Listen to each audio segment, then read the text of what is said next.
नमस्कार, मैं हूं रागनी वर्मन और आप देख रहे हैं राष्ट्रीय जगत विजन न्यूज। छत्तीसगढ़ के कांकेर जिले में धर्म परिवर्तन को लेकर एक बार फिर तनाव देखने को मिला है।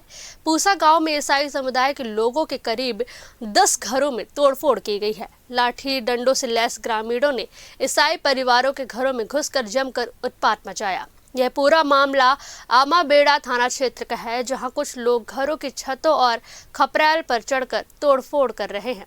लाठी डंडों से घरों को नुकसान पहुंचाया जा रहा है। घटना के बाद मसीही समाज के लोग डर के माहौल में अपने घर छोड़कर चले गए। बताया जा रहा है कि पूसा गांव में ग्रामीणों और धर्मांतरित लोगों के बीच मूल धर्म में वापसी को लेकर बैठक हुई थी। जब धर्मांतरित लोगों ने मूल धर्म में लौटने से इनकार किया तो ग्रामीणों का आक्रोश भड़क उठा और मामला हिंसा तक पहुंच गया। हालात की गंभीरता को देखते हुए गांव में भारी पुलिस बल तैनात कर दिया गया है। प्रशासन और पुलिस अधिकारी स्थिति पर लगातार नजर बनाए हुए हैं और दोनों पक्षों के बीच समझौते की कोशिश की जा रही है। इससे पहले भी आमाबेड़ा क्षेत्र के बड़े तेवड़ा गांव में शव दफनाने को लेकर आदिवासी समाज और धर्मांतरित समुदाय के बीच हिंसक झड़प हो चुकी है, जिसमें दोनों पक्षों के लोग घायल हुए थे।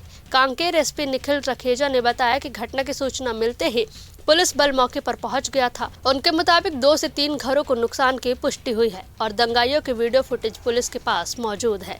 स्थिति पूरी तरह सामान्य होने के बाद दोषियों के खिलाफ कानूनी कार्रवाई की जाएगी। हालांकि अभी तक पीड़ित पक्ष की ओर से कोई लिखित शिकायत नहीं मिली है, लेकिन शिकायत मिलते ही FIR दर्ज कर सख्त कार्रवाई की जाएगी। कांकेर के पूसा गांव में हुई यह घटना एक बार फिर दिखाती है कि धार्मिक मुद्दों पर जरा सी चिंगारी भी तनाव पैदा कर सकती है। फिलहाल इस खबर में बस इतना ही। देश प्रदेश की खबरों से अपडेटेड रहने के लिए हमारे चैनल को सब्सक्राइब करें और नए खबरों के नोटिफिकेशन के लिए बेल आइकॉन जरूर दबाएं। नमस्कार।